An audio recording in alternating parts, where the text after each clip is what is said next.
Happy Halloween. Okay, so I brought out my little kitchen witch so she could be a part of this tarot reading. So what are the ancestors? The veil is very, very thin right now. Are you connecting with your ancestors? I did a video on hosting a dumb supper where you invite the ancestors to your table and set a plate for them to honor them.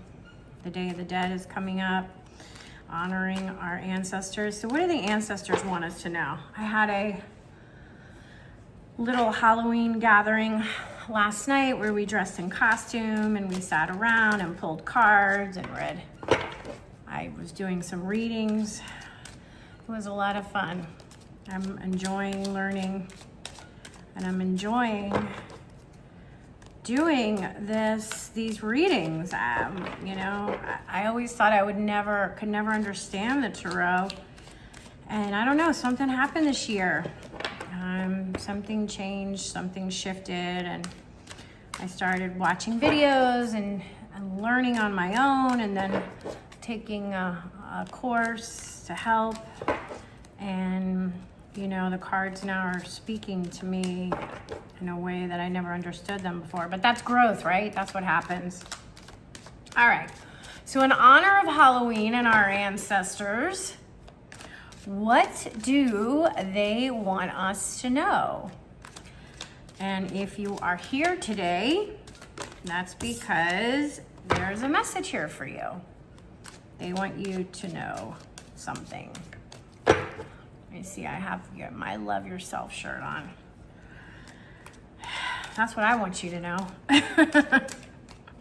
Well, I think that's kind of like what we all do on this planet, is learn how to love ourselves. And that's why we go through all these challenges, right? It's all about learning to love ourselves because we're all connected. All right, what do our ancestors want us to know on this Halloween?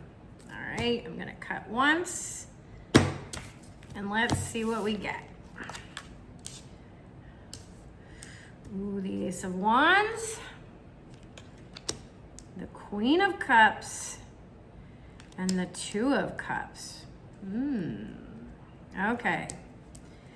Well, this is definitely new beginnings, new ideas, new energy.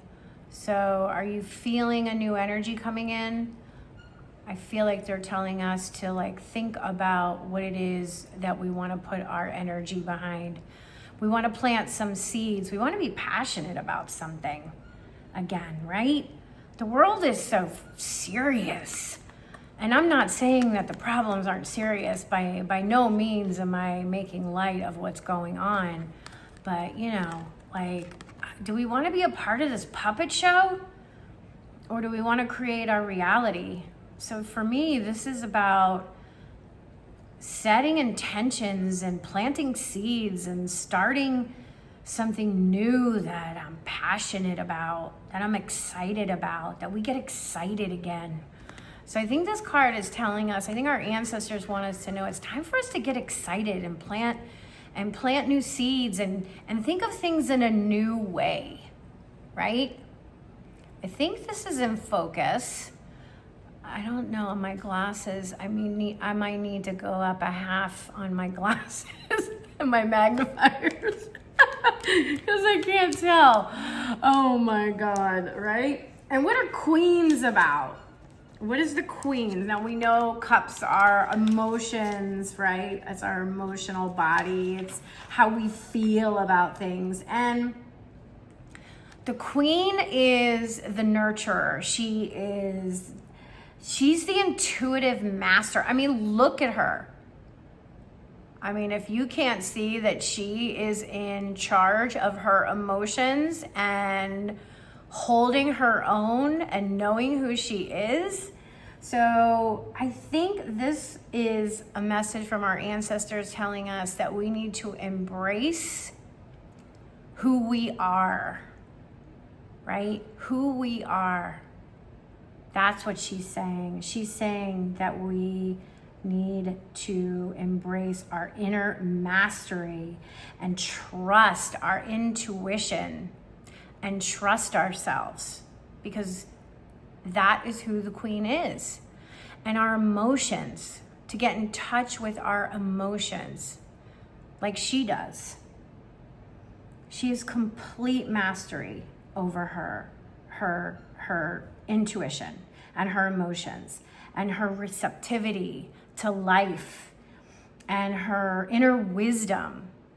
So are we being called to be more receptive to life and trusting ourselves? I think we are. I think we're being asked to be like this queen. Okay. And then we have the Two of Cups, right? Another card about emotions. The cups are water. Water is emotions. And it's about choices, and it's about partnerships, and it's about relationships. And if you look at the Two of Cups, specifically this card, look at how they're looking at each other and they are embracing each other, and it's about coming together. It's about maybe moving forward. You know, if this is coming from the higher realms and our ancestors, maybe it's asking us to do more forgiveness work. I just got that, like forgiving others, you know, forgiving others who have hurt us, not saying that what happened is right, but letting that go so that we can come together in partnerships with other people. When we're holding on to a lot of resentment and anger from certain relationships, it holds us back in all our relationships. So not saying that you have to forgive and forget and reunite with somebody who betrayed you, but maybe learn to forgive at least some aspects of it. So in your other relationships, you can have deeper partnerships and you can let the past go and let it go. Because this is definitely not about polarity. Because look at how they're looking at each other, right? They're working together. And I love the lion, right? Overseeing.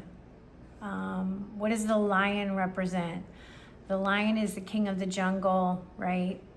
You have the heart of a lion, lion's loyalty, Leo, right? Overlooking this beautiful partnership. So it can also be about loyalty and integrity moving forward. We're being called to join up. And that's what I get from this message from our ancestors on Halloween, on Samhain. What are you going to do to celebrate? How are you going to honor your ancestors? This card can also be about honoring your ancestors.